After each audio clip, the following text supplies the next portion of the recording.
From a childhood, we have been taught that home is the safest place you can have. Taught us that the home is the safest place. No place like home. Today's documentary will make you question this saying. I said stop crying. Child abuse comes in many forms. Get in that toilet bin.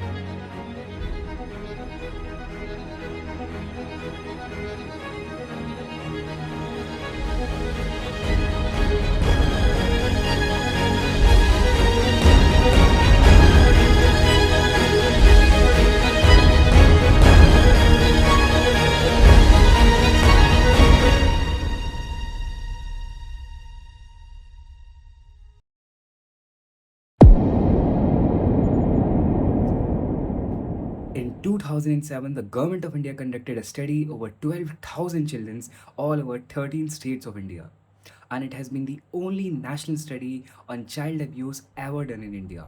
And the results found were really surprising.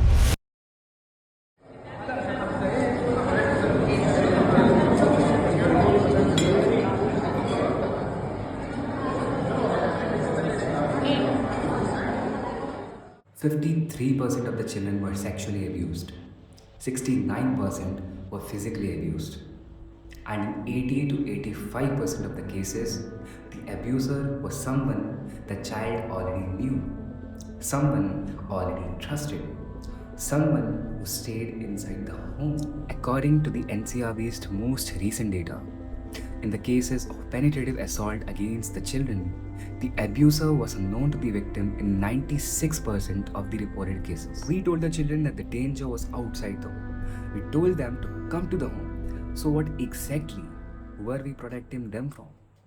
In India, we do not just live in families. We are built by them. From the moment a child is born, the family closes around them like a fist.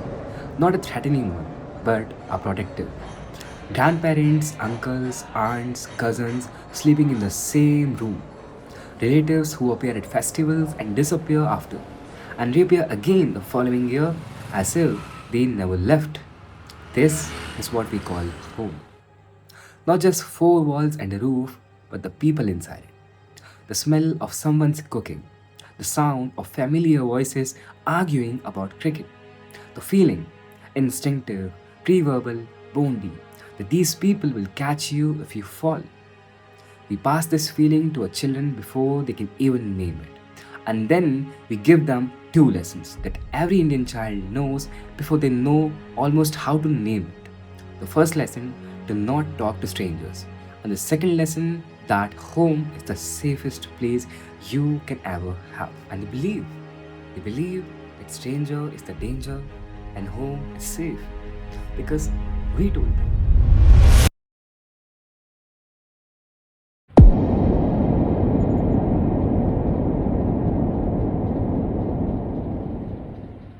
In 2007, the Government of India published the largest study ever conducted on child abuse in this country. 12,500 children, 13 states. Every kind of family, rural, urban, rich, poor, educated or not educated. The number that made headlines was the sexual abuse figure, and it deserves every headline it received. But there was another number buried inside that report. 89% of the crimes against children were perpetrated by family members, not strangers, not the man on the street that we told them to fear, not the unfamiliar face at the bus stop. Family, the people inside the home we call the safest place in the world. That number was published. It was noted. A few editorials were written, and then the country moved on. The families didn't change. The families didn't change.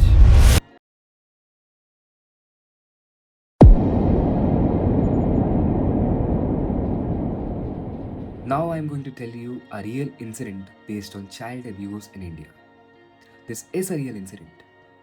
But I'm not going to disclose you the names of the people included in this incident. So, she grew up in a large Indian city. She was the youngest girl in a family.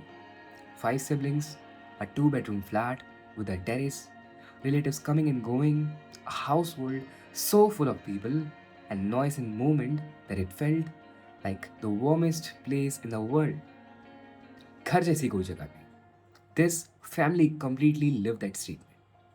Her mother and the house, her father worked for the family, and there was not enough money, but there was enough of a family. She was 7 years old. She was sexually abused repeatedly over years and by a relative, but strangers, not men from outside, people who ate the same dinner table, people who called her by her name, people who talked and sat in front of her parents. The abuse happened in the gaps between the crowd, when the house was full, but she was briefly alone with one of them, when everyone was just in the next room and there was no one watching. It happened.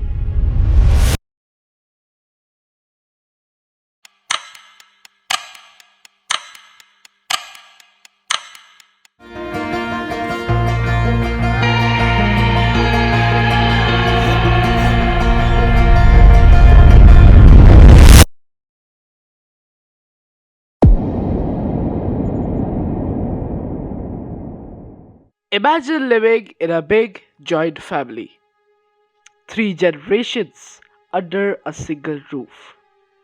Everyone knows everything. Everyone is watching. Everyone hears. Everyone stares. Inside the foundations of this joint family, something dark, something undescribable, something ominous, something disturbing is eroding the family from the inside. Before 2000s, joint families meant shared hearts. After 2000, everything changed. Jobs pulled people to cities, and these jobs created a change, a slight feeling, a slight diversion from the destinies of these families.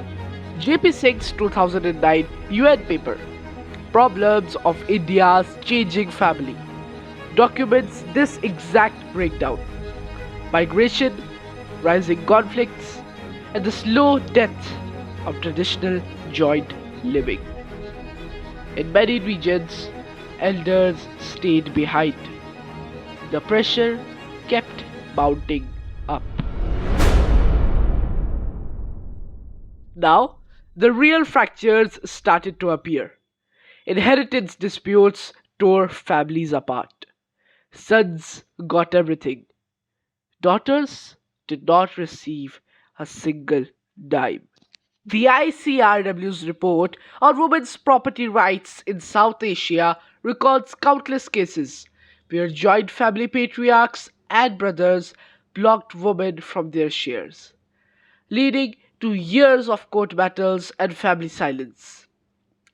NCRB, Crime in India 2022, logs hundreds of these cruelty by husband or relatives cases.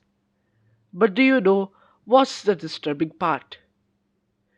The true amount of these cases remain unknown. Why?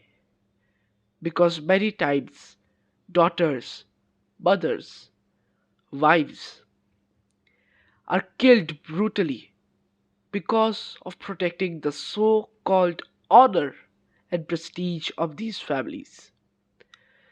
Many of these cases did indeed root from these property fights amidst homes. A documented pattern from Kota and similar places from 2019 till this very year 2026 shows multiple students aged from 15 to 20 from joint family backgrounds in coaching hubs faced extreme pressure, not from the outside world, but from their own families. A 12-year-old boy from Rajasthan, from a joint family, pushed by uncles and grandparents for JEE success, died due to suicide in 2023 after failing a mock test. Records shows that comparison and fear of letting down family members have created a toxic environment in the lives of the very students. Joint families are fueling the fire of fear inside children. These are not isolated stories. Many studies, which you will be watching in the full video, will let you know the true scale of the horrors created by such family backgrounds. The times for Sabka Saath, Sabka Vikas was before 2000. The individualistic ideologies and orthodox societies has destroyed, degraded and devastated many. And studies show in the future it will continue to do such if this is not stopped.